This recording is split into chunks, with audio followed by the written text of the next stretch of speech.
이제 오늘 시장에서 이슈라고 하면은 개인적으로 2차 전지 배터리 기업들이 좀 반등을 했다는 건데요. 그래서 오늘은 이 얘기를 좀 해보려고 합니다.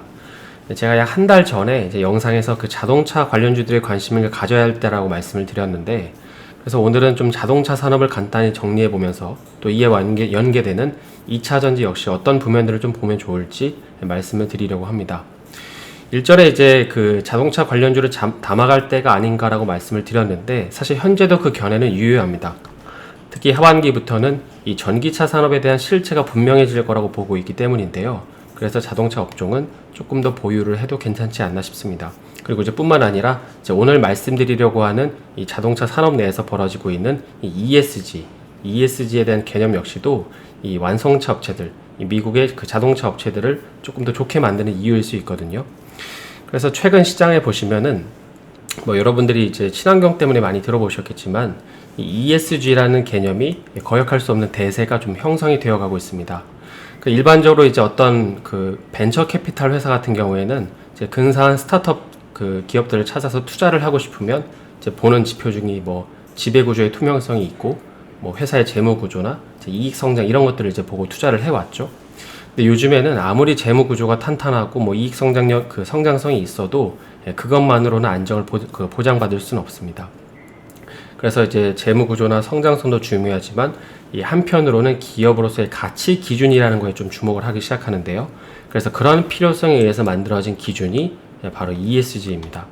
그래서 ESG라는 거는 약어를 하나씩 보면 이 E라는 거는 이 환경적인 요인을 고려하겠다는 거고, S는 이제 사회적 책임을 강조하겠다는 것이고, 그리고 G는 투명한 지배 구조를 요구하겠다는 것입니다.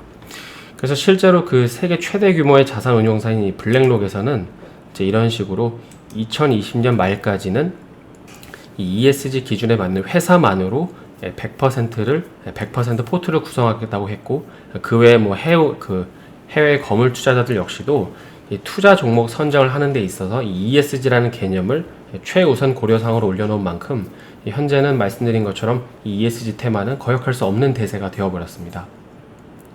근데 한편으로 생각을 해보면은 아직은 이렇게 사회적인 책임이나 투명한 지배 구조에 대해서는 뭘 어떻게 해야 될지에 대한 정확한 방향을 모르는 회사들이 너무 많잖아요.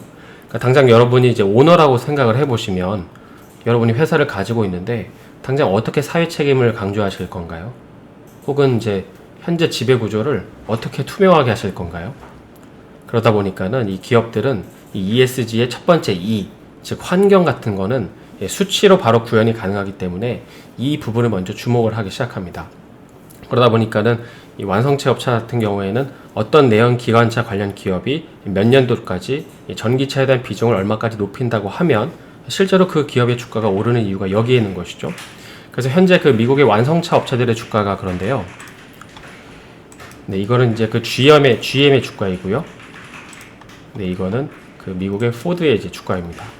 특히 이제 최근에는 이 포드의 강세가 두드러지는데 이제 올해에만 80% 넘는 상승을 기록 중이고, 지난 1년간을 보면 140% 이상 상승을 했습니다. 근데 사실 보면은 이 포드 같은 경우에는 이익이나 매출이 상대적으로 크게 늘은 건 아니거든요. 지금 포드뿐만 아니라 전 세계적으로 좀 다 감산 추세잖아요. 실제로 포드의 이번 5월달 판매 대수를 보면 이제 15만 4천 대 정도로 나오는데, 이거는 전월 대비 무려 마이너스 20%나 감소한 수치입니다. 그러다 보니까 점유율 역시도 마이너스 3.5%나 추락을 한 거죠.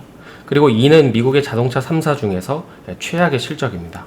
그런데 우리가 방금 봤듯이 이제 포드의 주가는 이제 계속 오르고 있는데 왜 이렇게 오르는 걸까요? 그건 바로 이것 때문입니다.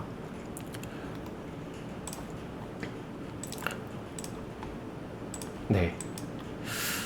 그 현재 포드를 필두로 미국의 자동차 기업들의 주가가 이렇게 상대적으로 좋은 모습을 보이는 이유는 실적보다도 이 전기차에 대한 이 꿈의 가치, 그러니까 기대감 때문입니다. 실제로 지금 포드 같은 경우에는 100% 전기차인 이 머스탱 마하2 같은 경우에는 벌써 2,000대가 넘길 정도로 엄청나게 팔리고 있다고 하는데, 따라서 이런 자동차 기업들은 결국 친환경 차량의 비중 확대가 이 ESG에 대한 기대치 상승으로 연결되면서 주가에 영향을 주고 있다고 봐야 할 겁니다. 그러면 이런 관점에서 우리는 그 국내 자동차 관련주를 어떻게 보면 좋을까요? 사실 우리나라도 좀 일찌감치 전기차를 발표를 했는데요. 당장 현대차가 발표한 이 아이오닉 5만 하더라도 하루에 약 24,000대가 계약됐을 정도로 인기가 굉장히 많았습니다. 그리고 현재 그 뒤를 이어서 바통을 이어받은 건 바로 차기작인 이 EV6인 것이죠. 그래서 이 차 역시도 그 지난 3월 31일에 사전 계약 첫날에 약 21,000대 예약을 기록하면서 이제 올해 생산 목표인 13,000대를 훌쩍 뛰어넘었습니다.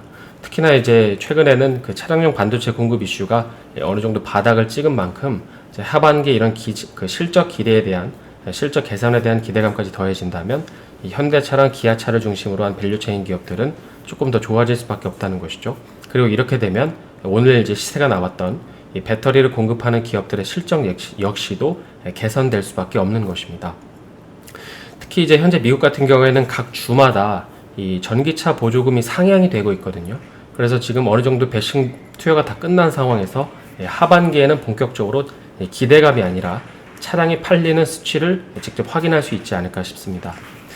자, 오늘은 그 미국 자동차 회사들의 주가가 오르는 이유랑 또 하반기에 왜 자동차 섹터를 봐야 하는지 궤괄적으로 말씀을 드렸는데요.